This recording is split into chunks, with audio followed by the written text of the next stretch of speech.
अष्टम चित्र संवर भावना।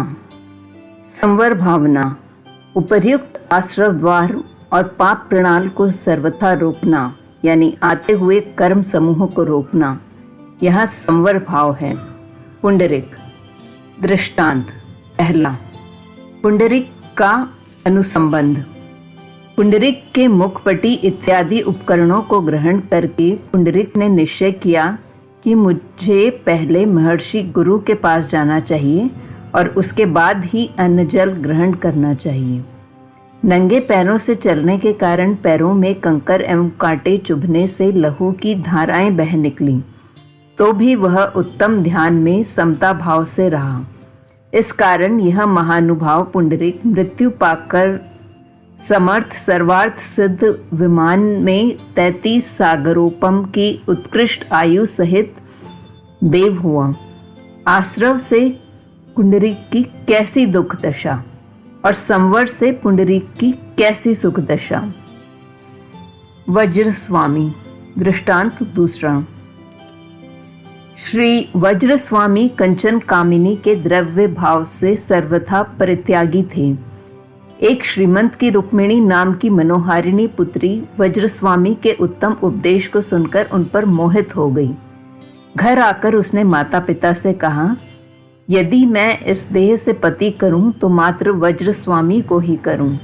अन्य के साथ संलग्न न होने की मेरी प्रतिज्ञा है। रुक्मिणी को उसके माता पिता ने बहुत ही कहा, पगली, विचार तो सही कि क्या मुनिराज भी कभी विवाह करते हैं।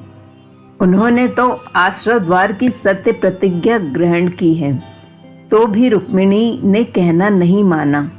निरुपाय होकर धनावा शेठ ने कुछ द्रव्य और सुरूपा रुक्मिणी को साथ लिया और जहाँ वज्रस्वामी विराजते थे वहाँ आकर कहा, यह लक्ष्मी है, इसका आप यथारुचि उपयोग करें और वैभव विलास में लगाएं, और इस मेरी महासुकोमला रुक्मिणी नाम की पुत्री से पाणी ग्रहण करें।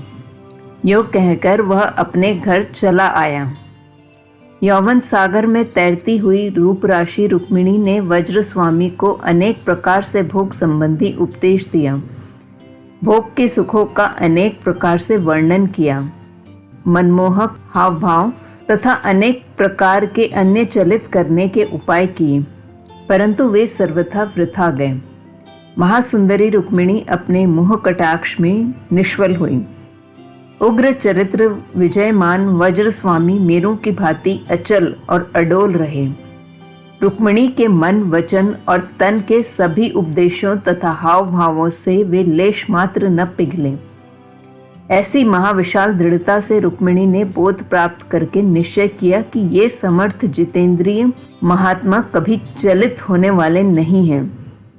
लोहे और पत्थर को पिघलाना सरल है, परंतु इन महापवित्र साधु वज्रस्वामी को पिघलाने की आशा निरर्थक होते हुए भी अधोगति के कारण रूप है। इस प्रकार सुविचार करके उस रुक्मिणी ने पिता की दी हुई लक्ष्मी को क्षुप क्षेत्र में लगाकर चारित्र ग्रहण किया। मन, वचन और काया का अनेक प्रकार से दमन करके आत्मार्थ साधा। इसे तत्वज्ञानी संवर भावना कहते हैं। इति अष्टम चित्र में संवर भावना समाप्त हुई।